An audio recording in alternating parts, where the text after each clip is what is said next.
1절에서 15절에 있는 말씀입니다. 하나님을 대접하다, 하나님을 대접하다 제목입니다. 아브라함은 믿음의 정상을 향해 한 걸음 한 걸음 착실하게 걸어왔습니다. 정말 어려운 난코스들도 몇 군데서 만났지만 거기에 주저앉지 않고 포기하지 않고 잘 걸어가면서 잘 통과하게 되었습니다. 그리고 믿음의 8분 응선에 이르렀을 때는 내려놓음도 배우게 되었습니다. 다 내려놓고 몸을 가볍게 하고 오직 하나님 한 분만 의지하며 하나님이 주실 완전한 복을 이제 붙잡기로 결정하면서 믿음의 8분 응선에서 이제 나머지 그 정상까지 여정을 걸어가게 된 것이죠. 믿음의 정상은 이제 멀지 않았지만 그러나 믿음의 정상에 오르는 것은 또 그만큼 어려운 일이기도 하죠. 우리가 높은 산을 등산해 보시면 그 끄트머리에 올라가서 정말 얼마나 간절했지만 오르지 못하고 돌아오는 경우들이 종종 있다는 이야기를 듣습니다. 온 힘을 다해서 왔고 또 지칠 대로 지쳐 있어서 마지막 정신을 집중하고 온 힘을 모으지 않으면 정상까지 이룰 수가 없습니다. 아브라함은 그냥 하나님 한 분만 바라보고 전적으로 하나님 앞에 의탁하고 이 믿음의 여정 끝까지 승리하기로 결정하고 믿음의 여정을 나서게 되었습니다. 이때 하나님께서 아브라함에게 나타나셔서 격려해 주시고 새 힘 주셔서 이제 마음을 가다듬고 나머지 부분을 이제 오르게 된 것이죠. 하나님께서 사라를 통해서 아들을 줄 것이라고 하신 그 말씀을 다시 자기의 말씀으로 붙잡습니다. 하나님의 말씀을 내 말씀으로 붙잡게 되면 마음과 태도가 달라지게 되는 것이죠. 그래서 우리가 신앙생활하다 보면 하나님의 말씀이 내 속에 확 이렇게 안겨지게 되는 때가 찾아오게 되는데 그 하나님의 말씀이 내 속에 들어오게 될 때 내가 그것을 확 붙잡게 될 때 소망도 생겨나게 되고 삶의 의욕도 생겨나게 되고 방향성도 찾게 되고 그래서 새로운 힘과 용기를 가지고 믿음의 여정을 걷게 됩니다. 아브라함에게도 이와 같은 일이 이제 17장에서 있게 되었던 것이죠. 그리고 이제 18장에 아브라함이 그 마음을 가지고 이제 믿음의 여정을 다시 걷게 됩니다. 1절과 2절에 있는 말씀 읽고 오늘 본문에 남겨져 있는 하나님의 뜻에 대해서 같이 배워가겠습니다. 1절 2절 다시 한번 읽겠습니다. 시작. 여호와께서 마므레의 상수리 나무들이 있는 곳에서 아브라함에게 나타나시니라. 날이 뜨거울 때에 그가 장막문에 앉아 있다가 눈을 들어 본즉 사람 셋이 맞은편에 서 있는지라. 그가 그들을 보자 곧 장막문에서 달려나가 영접하며 몸을 땅에 굽혀. 아멘. 오늘 먼저 첫 번째 우리가 배우게 되는 교훈이 있습니다. 그것은 아브라함이 연로한 나이가 되었지만 그냥 안주하고 편안하게 여생을 보내려고 하지 않았다는 것입니다. 세상 사람들은 짧은 인생이지만 열심히 살아왔으면 이제는 좀 쉬고 또 노년을 편하고 편하게 즐기자 이렇게 생각하는 경우들이 있지만 하나님의 백성들은요 몸 편하게 지내는 것을 그리 좋아하지를 않습니다. 두 가지 이유 때문입니다. 첫 번째는 아직도 감당해야 할 일이 있고 얻어야 할 것이 있다는 것을 알기 때문에 그냥 오늘 여기 편안하게 이제 노년이니까 좀 쉬자 이런 그 마음들을 갖지 않는 것이죠. 여호수아 시대에 보게 되면은 정복전쟁이 벌어지게 될 때 여호수아와 갈렙만이 가나안 땅에 들어가게 됩니다. 그런데 어느 날 갈렙이라는 사람이 여호수아를 찾아와서 여호수아에게 이야기를 합니다. 저 헤브론 땅 하나님이 40년 전에 내게 주기로 하신 그 땅 아니냐. 다른 지파에게 줄 생각하지 말고 저 땅은 우리 지파 그리고 우리 가문에 그것을 달라고 이야기를 하게 됩니다. 이때에 이 갈렙의 나이가 85살이었다 그랬습니다. 그러니까 모세 시대에 모세가 시편 90편에서 노래할 때 사람이 70살을 살고 70년을 살고 강건하면 80년을 사는데 이렇게 모세가 이야기를 하는 걸로 봐서는 이미 모세 시대에 이 사람의 평균 수명이 7, 80년이었다는 거죠. 그런데 지금 갈렙은 그 시간을 넘어선 겁니다. 그리고 실제적으로 자기와 함께 지냈던 모든 사람들은 다 먼저 세상을 떠나서 광야에서 죽게 되었던 것 아니겠습니까? 그런데 이쯤 되면 쉴만도 하고 애쓸만도 했으니까 멈출 맘도 한데, 갈렙은 그렇게 하지 않고 저 산지 내게 달라고, 내가 올라가서 싸우겠다고 친히 전쟁터에 나가서 그 산을 취하려고 하는 갈렙의 모습을 발견하게 되죠. 아직도 감당해야 될 일이 있고 해야 될 일이 있기 때문에 멈추지 않겠다는 겁니다. 하나님 아는 사람들의 모습인 것이죠. 또 한 가지 이유가 있는데, 다른 하나는 하나님이 지금도 일하고 계시는데, 그걸 알고 있는 내가 어떻게 편히 쉴 수 있겠느냐, 이런 마음이 있기 마련인 것입니다. 하나님은 한 생명을 구원하시기 위해서 지금도 일하고 계시는데, 나는 구원받았다고 이제 좀 쉬겠다고 편안히 그냥 머물러 있겠다고 그럴 수 없다는 것이죠. 그래서 믿음의 백성들은 내게 주어진 시간 내 최선을 다하여 선용해서 5달란트 받았던 사람과 2달란트 받았던 사람과 같이 온 힘을 다해서, 열심을 다해서 자기에게 주어진 사명과 환경을 감당해가는 사람들이 믿음의 백성들인 것을 보게 됩니다. 그러기에 사랑하는 성도 여러분, 맡겨주신 일들을 부지런히 살펴가시면서 힘차게 우리에게 주어진 삶을 감당해가는 우리 성도님들이 될 수 있게 되기를 주님의 이름으로 축원합니다. 아침에 일찍이 일어나서 아브라함이 하루를 시작하게 되었는데, 부지런하게 돈을 떠나서, 월급을 떠나서 부지런히 일하고 열심히 우리가 일하게 될 때 하나님의 뜻을 이제 이루어가는 사람이 되게 되는 것이죠. 아브라함이 이제 아침 일찍 일어나서 부지런히 했기 때문에 날이 뜨거워지는 순간 잠깐 졸았는지 묵상을 하고 있었는지 그렇게 이제 하루를 이제 시작하게 됩니다.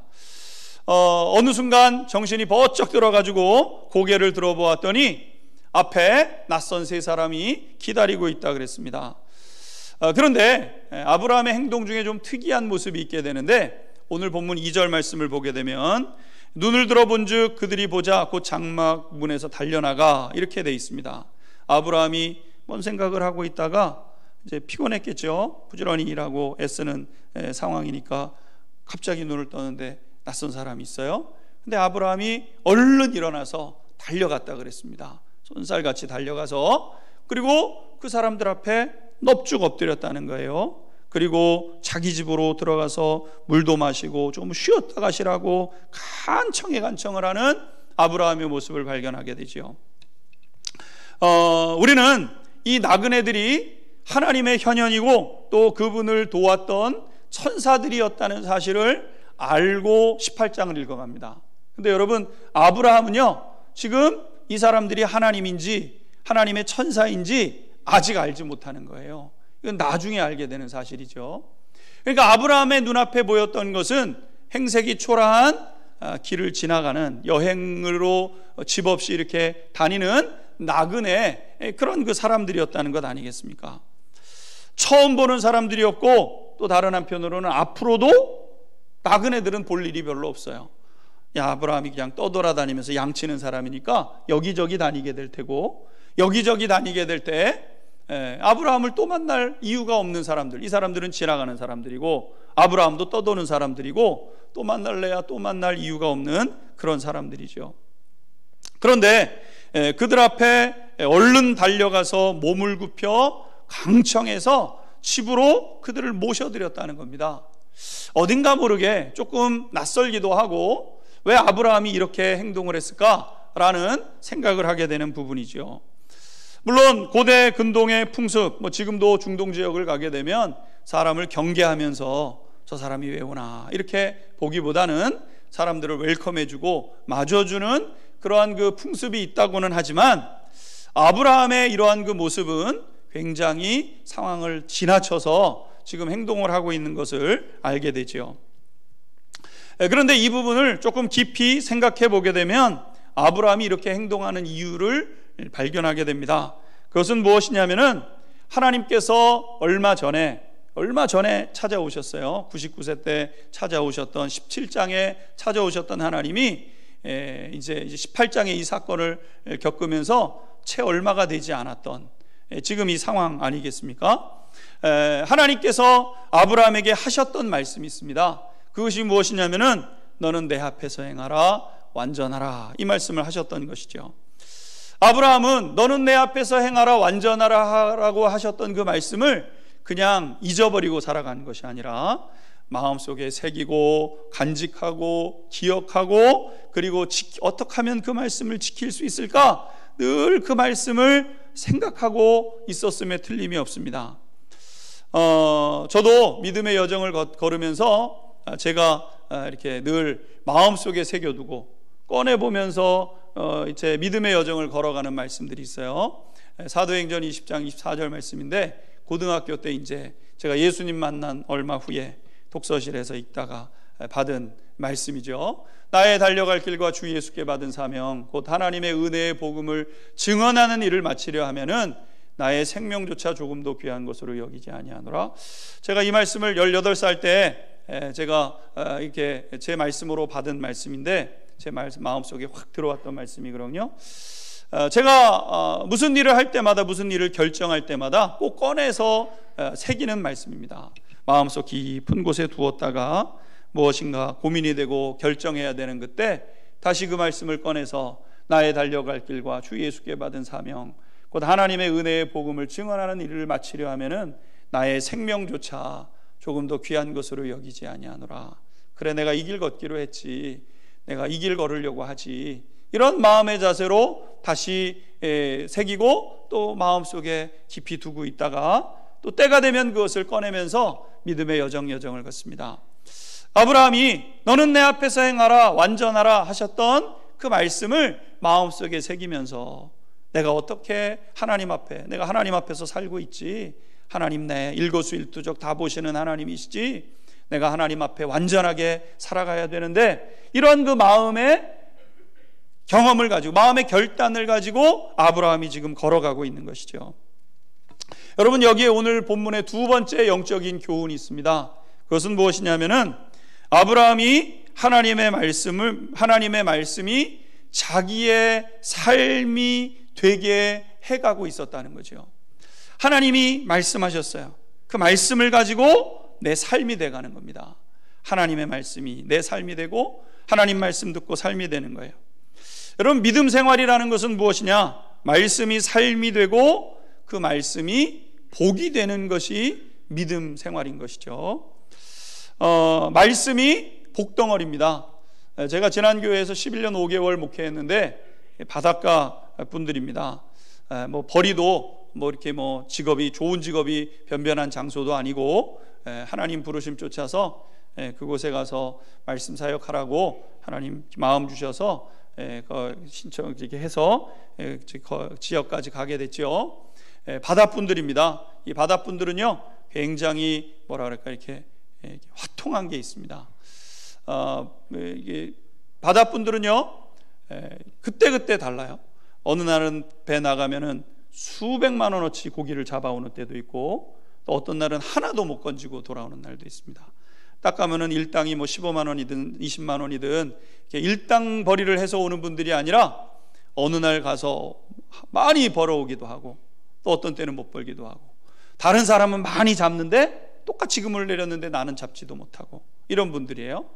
그러니까 기분이 굉장히 좋았다가 굉장히 낙심됐다가, 이런 그런 직업에 속하는 분들이죠. 사실 그곳에 가보니까 여러 가지로 이 어려움들이 있었습니다. 가정 가운데 아무래도 경제적으로 이렇게 들쭉날쭉하니까 불안정한 요소고, 또 성격들이 이렇게 굉장히 이렇게 화통한 부분이 있으니까 다툼도 있고, 처음 목회를 하러 갔는데 교회는 든든히 세워지고 아름답게 세워졌지만 성도님들 사이에 어려움 당하는 분들도 있고, 또 빚진 분들도 꽤 여러 가정 있으시고, 가정의 어려움도 있으시고 그랬습니다. 그런데 11년 5개월 사역하면서 딴 거 하지 않았습니다. 우리가 지금 해가는 것처럼 한 절 한 절 배워가는 거예요. 한 절 한 절 뭉뚱그려서 넘어가지 않고 한 구절 한 구절 그 안에 담겨져 있는 믿음의 의미들을 꽉꽉 채워가면서 주일 오전, 주일 저녁, 수요일, 금요일, 새벽 그냥 계속해서 하나님 말씀 듣고 또 그것을 구역 모임에서 나누고 듣고 나누고 11년 5개월 사역하는 동안 하나님께서 대부분의 가정들을 지켜주셔서 많은 가정들이 빚도 갚고 또 직업도 변변치 않은 그런 그 지역에서 한편으로 마음에 하나님 앞에 그런 기도 드렸거든요. 하나님, 누가 이곳에 돌아옵니까? 일터도 없고 벌이도 마땅치 않은 이 지역에 하나님 누가 돌아옵니까? 교회는 누가 지킵니까? 하나님. 근데 하나님 앞에 어느 날 마음의 소원이 있는데 하나님 앞에 11조를 300만 원 하는 분이 좀 생겨나면 좋겠다. 그건 이제 저의 개인적인 바람이죠. 헌금의 문제가 아니라 이러한 직업을 그래도 이 지역에서도 살만한 지역이다, 이런 소망을 젊은이들이 가져야 또 돌아오니까요. 하나님 앞에 이제 그렇게 기도했는데 한 4, 5년 전쯤부터 어떤 한 분이 200만 원 이상씩 11조를 하시고, 그분이 제일 많이 헌금하셨던 게 11조가 430만 원인가 400만 원이 넘는 11조를 한 달에 하시는 것을 보았어요. 다른 거 한 게 없습니다. 말씀 그대로 읽고 말씀 삶에 적용하고, 말씀 내 말씀으로 붙잡고 가정의 삶의 일터에 적용하고, 그렇게 했는데 하나님께서 교회의 성도들에게 복을 주셨던 것이죠. 사랑하는 성도 여러분, 말씀이 복이에요. 말씀이 복. 말씀 그 자체가 복이고, 하나님의 말씀이 하늘의 복을 이 땅에 담아내리는 가장 정확한 매뉴얼이죠. 복받는 매뉴얼은 어디에 있는가? 말씀 속에 있습니다. 말씀을 붙잡고 걸어가면 복이 되는 겁니다. 그래서 아브라함은 이 말씀을 언제 지킬지 계속해서 살피고 있었던 거예요. 말씀이 삶이 되어야 되니까. 그럼 하나님이 오늘 내게 말씀을 주셨는데 이 말씀이 내 삶에 어떻게 내게 삶이 되게 할 것인가? 내 앞에서 행하라 완전하라고 하나님이 말씀하셨는데, 그러면 내 앞에서 하나님 앞에서 살아가고 어떻게 완전하게 살아갈 수 있을까? 이거를 아브라함이 계속 생각하면서 있던 것이죠. 그때 마침 낯선 나그네들이 이제 온 것입니다. 고아, 과부, 나그네, 레위인과 같은 사람들은 하나님이 더욱 사랑하시는 하나님이시고, 힘없고 연약하고 갚을 능력이 없는 이들에게 베풀어 주시면 하나님께서 갚아주신다고 말씀하셨기 때문에 아브라함은 그들을 그냥 보낼 수가 없었던 것이죠. 그래서 지나가지 말고 당부에 당부를 하면서 아브라함이 이 나그네들을 붙잡습니다. 3절과 4절 말씀을 다시 보시면 내 주여 이렇게 읽었습니다. 내 주여. 그러니까 나그네들이 아브라함과 무슨 상관이 있겠어요? 오늘 처음 보는 사람들인데, 나그네들인데. 근데 아브라함이 그 사람들을 뭐라고 부르냐면은 내 주여 이렇게 부르잖아요. 그 다음에 또 뭐라고 얘기를 했냐면은 내가 주께 은혜를 입었사오면 이렇게 얘기합니다. 내가 주께 은혜를 입었사오면, 내가 당신들에게 은혜를 입었으면. 여러분, 처음 보는 사람이 아브라함에게 무슨 은혜를 베풀었겠어요? 그죠? 여러분, 우리가 지나가다가 길거리 지나가는 사람한테 당신이 내게 은혜 베풀었습니다. 그러면 그 사람 미친 사람이죠. 처음 보는 사람인데 그 사람과 나랑 무슨 상관이 있었다고 은혜를 주고받는 사이가 됐겠습니까? 근데 지금 아브라함이 이 낯선 사람들을 향하여 주께 은혜를 입었사오면 떠나 지나가지 마시고 물을 가져오게 하셔서 발 씻고 집에 들어오셔서 잠깐 쉬었다가 그리고 계속 가시던 길을 가시라고 아브라함이 이야기하고 있습니다. 가만히 보면 아브라함이 굉장히 유난을 떠는 것처럼 보입니다. 처음 보는 사람들, 지나가고 마는 사람들인데 아브라함이 왜 이렇게까지 하는가?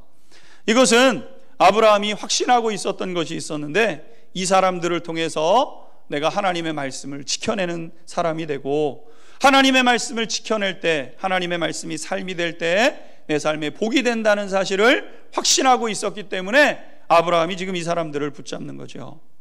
그래서 오늘 여기에 영적인 세 번째 교훈이 있게 되는 겁니다. 영적인 세 번째 교훈은 무엇이냐면은 진짜 복은 하늘의 복인데, 하나님의 마음이 가는 곳에 내 마음을 쏟게 되면 하나님께서 그 마음을 아시고 그 사람을 복되게 하신다는 겁니다. 그런 의미에서 힘없고 가난한 분들은 우리에게 있어서 복덩이와 같은 분들입니다. 세상 사람들, 하나님 모르는 사람들은 저 못 배우고 무식해가지고 가난해가지고 이런 마음으로 그런 분들을 대할지 모르겠어요. 근데 하나님을 아는 사람들은요, 가난하고 힘없고 연약한 분들, 장애를 가진 분들, 또 박해받는 분들, 사실은 다 복덩이에요. 복덩이.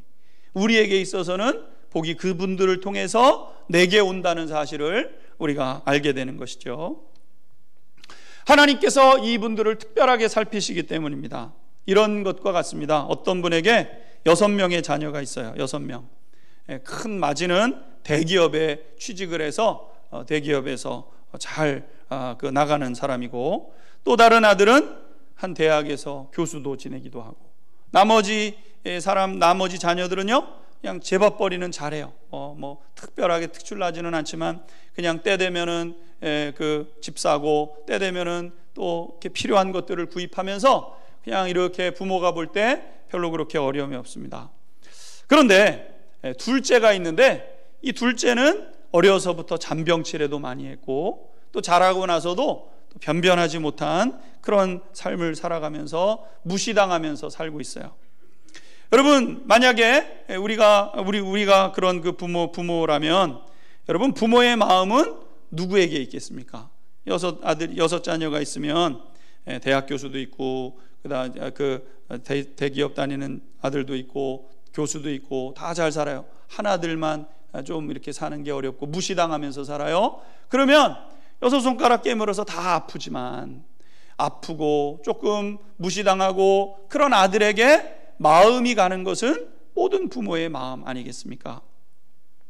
아이들이 있을 때 아픈 아이가 있으면 유독 그 아이에게 마음이 가는 거예요. 뭐 먹고 싶은지 다 먹이고 싶지만, 아픈 애가 나 오늘 통닭 먹고 싶은데, 그러면 다른 애들 다 제껴놓고 그래 통닭 먹자. 이게 부모의 마음 아니겠습니까? 여러분, 그런데 다른 형제들은 이 둘째를 다 무시하면서 살아요. 그냥 그러니까.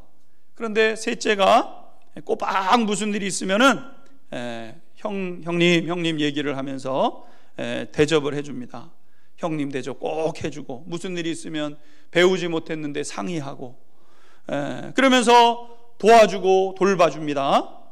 여러분, 그러면 부모의 마음은 누구에게 고맙냐면은 맞이에게 고마운 게 아니에요. 셋째에게 고마운 거지. 셋째에게. 상속할 때가 됩니다. 재산을 분배할 때가 옵니다. 그러면 첫째가 아니라 셋째에게 2 몫을 주는 거예요. 이런 사건이 어디에 나왔냐면은 야곱의 가정에 나오죠. 야곱에게는 12명의 아들이 있었는데요, 12명의 아들 중에서 11번째로 태어난 요셉이 나머지 형들을 다 돌보게 됩니다. 그랬더니 야곱이 자녀들을 쭉 축복할 때 요셉은 따로 불러요. 요셉은 따로 부르고 에브라임과 므낫세를 엇갈려서 축복하고 2 몫의 복을 베풀어 주는 것 아니겠습니까? 첫째는 따로 있어요. 첫째는 르우벤이에요. 르우벤이 2 몫을 받지 못합니다. 11번째로 태어난 야곱이 2 몫을 받는 거예요. 왜? 11번째가 맞이 역할을 했기 때문에. 그러니까 하나님의 나라의 질서에서는 내가 먼저 됐기 때문에 나에게 먼저 복이 오는 것이 아니라, 먼저 된 역할을 하는 사람이 먼저 된 복을 받게 되는 것이 하나님 나라의 법칙이지요. 여러분, 아브라함이 지금 이 마음을 아는 거예요. 저 가난하고 무식하고 돈 없고 과부와 고아와 나그네와 레위인과 같이 대접을 하면 갚을 능력이 없어서 그냥 고마워만 할 줄 아는 그런 사람들을 향하여 온 마음을 향하여 대접하게 되죠. 왜? 그렇게 하면 하나님의 마음이 그들에게 있고, 그것이 하나님 앞에서 살아가는 온전한 모습이라는 것을 알기 때문에 아브라함은 그렇게 그들을 섬겨갔던 것입니다. 사랑하는 성도 여러분, 하나님을 아는 사람들은요 이렇게 행동을 하는 사람들이죠. 연약한 이들을 온 마음으로 섬겨가는 사람들이 하나님을 알아가는 사람, 하나님을 아는 사람들이요. 힘없고 힘없는 사람들을 귀하게 여길 줄 아는 사람들이 하나님을 아는 사람들이에요. 하나님을 모르면은요 자기 힘을 가지고 부리려고 합니다. 근데 하나님을 아는 사람들은요 자기 힘을 가지고 다른 사람을 섬기려고 하는 거예요.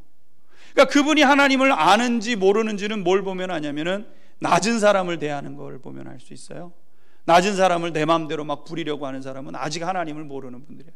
하나님의 마음이 낮은 사람들에게 있는데 그들을 아파하시고 그들을 긍휼히 여기시고 너희가 돌봐주렴, 너희가 같이 함께 더불어 살아가렴 하나님께서 말씀해 주셨는데 그걸 모르고 연약하다고 무시하고 누르고 가난하다고 여러분 괴롭히고 그러면 하나님 마음을 모르는 거예요. 오늘 본문에 보게 되면은 아브라함이 그렇게 이들을 섬겨가게 되었던 것이죠. 결국 나그네들이 그러겠다고 하면서 이제 장막 안으로 들어오게 됩니다. 그랬더니 아브라함이 정말 바빠지게 되었다는 겁니다. 6절에서부터 8절 같이 한번 읽도록 하겠습니다. 6절에서 8절입니다. 시작. 아브라함이 급히 장막으로 가서 사라에게 이르되 속히 고운 가루 세 스아를 가져다가 반죽하여 떡을 만들라 하고 아브라함이 또 가축대 있는 곳으로 달려가서 기름지고 좋은 송아지를 잡아 하인에게 주니 그가 급히 요리한지라. 아브라함이 엉긴 젖과 우유와 하인이 요리한 송아지를 가져다가 그들 앞에 차려놓고 나무 아래에 모셔 섬에 그들이 먹으니라. 아멘. 아브라함이 오늘 이 사람들이 들어오니까 마음이 바빠졌다 그랬어요. 그래가지고 이제 고운 가루로 떡을 만들도록 합니다. 밀가루와 같은 건데 이제 옛날이니까 수작업으로 해야 되니까 이제 거친 가루도 있고 그래요. 그럼 이제 그걸 쳐가지고 고운 가루로 만들면 부드러운 떡을 만들 수 있죠. 입에 사르르 녹는 그런 떡을 만들 수 있어요. 그래서 이 거친 거는 자기들이 먹으려고 다시 두고 이 나그네들을 대접하기 위해서 고운 가루를 가지고 떡을 만듭니다. 또 종을 불러서 송아지를 잡는데 이 송아지를 잡으라고 해가지고 잡아다가 요리를 하도록 아브라함이 그렇게 했다는 거예요. 일반적으로 사람들이 오면은 양이나 염소들 잡아서 대접하는 것만 해도 잘하는 건데 송아지를 잡아가지고 지금 이렇게 하는 것이죠. 아브라함은 지금 이 일이 하나님의 말씀을 실천한 기회라는 것을 확신하고 하나님의 말씀을 최대한 지켜보려고 온몸을 다하는 것을 보게 됩니다. 사랑하는 성도 여러분, 이것이 진짜 믿음인 거죠. 이것이 진짜 믿음이에요. 참된 믿음, 진짜 믿음은 누구도 흉내를 낼 수 없는데 진짜 믿음이 나를 변화시키고 그렇게 변화된 내 삶에 진짜 복이 임하게 되는 것이죠. 진짜 믿음은 뭐냐면 하나님의 말씀을 생명처럼 귀히 여기며 하나님의 말씀을 지켜가는 사람이에요. 그러면 내가 변하게 돼요. 내 삶이 변합니다. 안 변할래 안 변할 수 없어요. 우리는 말씀과 동떨어져 있는 사람이었거든요. 아내 무시하고 남편 무시하고 우리가 그렇게 살아가도록 훈련받잖아요. 어려서부터 다른 사람 의견 무시하고 내 뜻만이 맞고 이러면서 사는 사람으로 우리가 훈련되고 그리고 이제껏 살아왔잖아요. 지는 것 싫어하고 여러분 우리가 이렇게 살아온 것 아니겠습니까? 근데 하나님의 말씀을 적용하다 보면은요 때로는 낮아져야 되고 져야 되고 베풀어야 되고 자존심을 꾸겨야 되고 여러분 우리가 이런 삶을 살아가는 거예요. 여러분 하나님의 말씀 앞에서 우리가 변화되게 되는데 진짜 믿음이 나를 변화시키고 그렇게 진짜 복을 받게 되는 것이죠. 말씀이 삶이 되면 그 복이 되는 것이고 말씀이 진실한 삶이 되면은 진정한 복이 되어져서 내 삶에 되돌아오게 되는 것을 보게 됩니다. 결국 이러한 삶이 아브라함에게는 진짜 복이 되어져서 영적인 비밀에 대해서 듣게 되었던 것이죠. 9절 10절 계속해서 읽어가도록 하겠습니다. 9절 10절입니다. 시작. 그들이 아브라함에게 이르되 내 아내 사라가 어디 있느냐 대답하되 장막에 있나이다. 그가 이르시되 내년 이맘때 내가 반드시 내게로 돌아오리니 내 아내 사라에게 아들이 있으리라 하시니 사라가 그 뒤 장막 문에서 들었더라. 아멘. 음식을 잘 대접받던 나그네들이 갑자기 아브라함의 아내 사레를 찾습니다. 사레는 어디 있는가? 지금 장막 저 뒤에 있습니다. 그랬더니 뜬금없이 내년 이맘때 우리가 다시 방문하겠네. 내년 이맘때 다시 방문할 때는 사라가 직접 낳은 아이를 안고 있을 것이라고 그렇게 이야기를 해줍니다. 사랑하는 성도 여러분, 하나님은 거저받지 않으시는 하나님이시죠. 공짜가 없어요. 구원은 공짜로 받습니다. 우리가 뭐 하지 않아도 하나님 우리를 구원해 주세요. 그러나 하나님께로부터 복을 받으려면은요 하나님 앞에 복 받는 행동이 필요로 한 겁니다. 하나님 앞에 드려요. 기쁨으로 드려요. 아브라함이 그래서 복을 받는 거예요. 사라는 생각할 때 아유 내가 나이를 이렇게 먹었는데 어떻게 하는가. 아브라함과 똑같은 생각을 하죠. 17장에 똑같은 생각이 18장에 사라의 생각인 것을 보게 됩니다. 그때 하나님께서 이렇게 말씀하십니다. 14절 말씀 같이 읽도록 하겠습니다. 14절입니다. 시작. 여호와께 능하지 못한 일이 있겠느냐. 기한이 이를 때 내가 내게로 돌아오리니 사라에게 아들이 있으리라. 아멘. 오늘 말씀에 이렇게 말씀합니다. 여호와께 능하지 못한 일이 있겠느냐. 하나님께 능치 못할 일이 있겠느냐. 사랑하는 성도 여러분, 하나님께는 불가능이 없습니다. 하나님이 하시려고 하면은요 막을 것이 없어요. 막을 수 있는 사람이 없어요. 하나님이 행하시면 되는 거예요. 하나님이 하시기로 결정하시면 모든 것이 이루어지는 거예요. 사람의 능력과 우리의 계획을 넘어서서 이거는 불가능해. 여러분, 불가능한 일도 하나님께는 가능한 줄로 믿습니다. 아멘. 여러분, 하나님께서 지금 아브라함에게 한 가지 중요한 영적인 비밀을 말씀해 주셨어요. 아브라함은 하나님이신 것을 알고 대접한 것이 아니었습니다. 그냥 나그네를 대접한 거였어요. 그냥 말씀을 실천하기 위해서 정성을 다해서 하나님의 말씀을 지켰을 뿐입니다. 그런데 그가 하나님을 대접하는 경험을 하게 된 것이죠. 바로 그분이 육신을 입고 이 땅에 오신 하나님, 성자 예수님이셨던 것을 보게 됩니다. 여러분, 예수님이 이 땅에 2000년 전에 한 번 오신 게 아니에요. 구약 성경에 보게 되면은 육신을 입고 하나님께서 이 땅에 몇 차례 오세요. 성육이죠. 성육의 사건은 구약 성경에도 몇 차례 이렇게 나타냅니다. 오늘 본문이 대표적인 사건 중에 하나죠. 십자가, 우리 죄를 위해서 십자가를 지신 것은 2000년 전에 한 번 있었던 사건이지만 예수님이 이 땅에 육신을 입고 오셔서 이 세상을 감찰하시는 거예요.